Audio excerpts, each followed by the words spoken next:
The NCIS fanbase is still reeling from Gibbs' decision to leave the team. After relying on him for 18 seasons, it won't be easy to adjust to a life without him. So how did NCIS spark controversy with a new comment about Mark Harmon's exit? What does the future for NCIS look like? We'll let you know at the end of this video. First, is NCIS LA ending? NCIS LA has been a huge success since it first aired in 2009. It didn't take long for the show to outgrow its spin-off roots and be considered as a show that was standing on its own firm legs, with a dedicated fan base supporting it. It takes something special to be renewed for 13 seasons, but numbers have been on decline in recent years, and many fans now believe that Eric Christian Olsen, who plays Marty Deeks, may have dropped a clue about the fate of the show. On January 1st, the actor posted a picture on Instagram of him dressed in Deeks' NCIS uniform, machine gun included, but that isn't what got fans worried. It was the hashtag #TheFinalSeason that had the comments flooding with concerned and almost frenzied comments.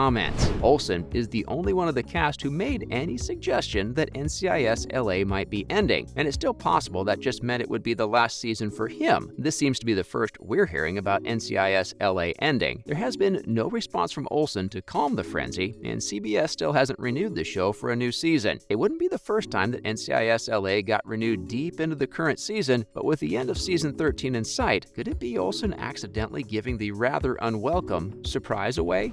Following is Wilmer Valderrama leaving NCIS as well. At first, we all thought it was a bit of a funny choice, bringing Fez onto the cast of NCIS in season 14, but Wilmer Valderrama quickly became a fan favorite as Special Agent Torres and a critical part of the show. We're still trying to work through the loss of Special Agents Bishop, Sloan, and Gibbs, and now Torres is leaving as well. While official confirmation has not been given about Valderrama's departure, it is now known that he will be starring and executive producing the live-action Zorro series, which is in development at Disney-branded television. The show will be reimagining the Disney ABC Zorro that aired in the 50s, a show that played a big role in Valderrama's life when he was a child. Growing up, Zorro was the one character that made me, as a Latino, feel like I could be a hero, he said in an interview with Variety, and we can hardly blame him for wanting to play one of his childhood heroes. He goes on to say that he feels responsible as an adult and a storyteller in the stories that he helps bring to life. All this is assuming NCIS is going to be renewed to begin with. As of March, no news of season has been brought out, so there is a small chance that Valderrama doesn't have to leave if the show isn't coming back for season 20. Next, an NCIS and NCIS Hawaii crossover episode is coming soon. Not unheard of in other shared universes of TV shows, they're somewhat of a rarity in the NCIS universe, and when they do happen, they tend to be memorable. Will that also be the case for the upcoming NCIS and NCIS Hawaii? It's going to begin in NCIS and continue in NCIS Hawaii. So who will be traveling from Washington, D.C. to Hawaii, where the episode is to take place? Well, it seems like it's going to be Katrina Law and Wilmer Valderrama. So far, we know that Special Agents Torres and Knight, Law, will discover a key witness of one of their old cases has turned up in Hawaii, and they have crucial evidence. But considering that Special Agent Knight only started working for the NCIS team at the end of last season before joining full-time this year, there doesn't seem to be a lot of cases this could be about. But the guest cast hasn't made it any more clear what the old case could be about, and CBS has kept the important details of the crossover under tight wraps. Seems like we'll just have to wait and see. The episode will be airing on March 28, 2022 on CBS. Stay tuned, because we're just about to get to the bottom of it all. Gibbs was loved, trusted, and the core of NCIS. You'd think his departure would be treated a little more delicately, but somehow NCIS was still able to spark controversy with a new comment about Mark Harmon's exit. What did they say? We're going to get into it next in this video. So let's start with, why did Mark Harmon leave NCIS? For the last 18 seasons, Mark Harmon has been the face of NCIS as Leroy Jethro Gibbs. But with his departure, an era has come to an end. It had been long rumored that the actor, just like his on-screen character, wanted to retire. Not so weird when you realize Harmon is 70 years old. NCIS has taken up a large chunk of his life, and it had to come to an end at some point. For fans, this would always have been too soon. It's hard to imagine the show to go on without Harmon. He's always had a conditional contract with the show, which was renewed on a yearly basis rather than for more seasons at once, and for season 19, he only signed for a limited amount of episodes. Harmon has not given a statement about the future of his character himself, but CBS Entertainment president Kelly Call has said that we may not have seen the last of Gibbs. Harmon will also remain as an executive producer of the show. As Cole explained, Mark's always been a part of the show. Mark's always going to be a part of the show. So even though we may not see him on screen anymore, we can be assured that he will remain an important part of the show. Now let's get into what comments sparked new controversy about Mark Harmon's exit. Despite the rumors and a general feeling that already existed within the fan base about the possibility that Mark Harmon might leave NCIS, it came as a big shock to the community when Gibbs actually decided to retire. After 18 seasons, it might take a while before the wounds that his departure left us with will be healed. So when the official NCIS Instagram account posted a picture to promote an episode, one in which Gibbs was going to be painfully missed, with the caption, "The gang's all here and ready for an all-new episode of NCIS," fans took to arms. The gang is most definitely not complete. The leader is missing. Special Agent Parker, portrayed by Gary Cole, not feeling familiar enough yet to make the team feel whole. And some fans even felt like CBS was retconning Gibbs' existence. Clearly, more time is needed to accept the change. And the change is not something CBS viewers agree with in general, but not everyone was overwhelmed, and some comments were actually not too negative. One fan even admitting that they started liking Parker more and more. It's not for lack of trying. The new dynamic in the team seems to be working pretty well. Change is never easy, especially a change this huge. Hopefully, we'll get an opportunity to get used to the new faces and learn to love them just as much as we'll always love Gibbs. And lastly, what does Mark Harmon's departure mean for NCIS? NCIS started out with over 20 million views and has been one of the most loved TV shows ever made. With their hardworking, intelligent, eclectic set of characters that aren't just loyal to each other but to the show, there isn't much not to love. NCIS hasn't been untouched by rapid declining ratings, just like every other network television show. And with Mark Harmon, the main lead character, no longer on the show, its popularity is bound to take a hit. After all, he is one of the biggest reasons the show has stayed afloat all this time to begin with. This wasn't the first time Harmon was thinking about leaving NCIS, except that he didn't actually leave last time. During the 4th season of NCIS in 2007, Harmon was already done with the show due to the constant headbutting between him and Donald Belisario, who was the showrunner from the first season. But Harmon has been executive producer from the beginning as well, and that gave him some leverage. And when he told CBS to choose between him and Belisario, they chose Harmon, a decision that didn't hurt the show at all. It only made NCIS more popular over time. Sadly, this time Harmon did leave, and the future of NCIS is as of yet unknown. CBS hasn't renewed NCIS for a season 20 yet, and if Valderrama is in fact leaving, most of the core cast will be gone. Would it even be NCIS after that? NCIS has been very successful. Not many shows get to live over a decade, let alone almost 2. How do you feel about Mark Harmon leaving NCIS? And what do you think it means for the future of the show? Let us know in the comments. Thanks for watching.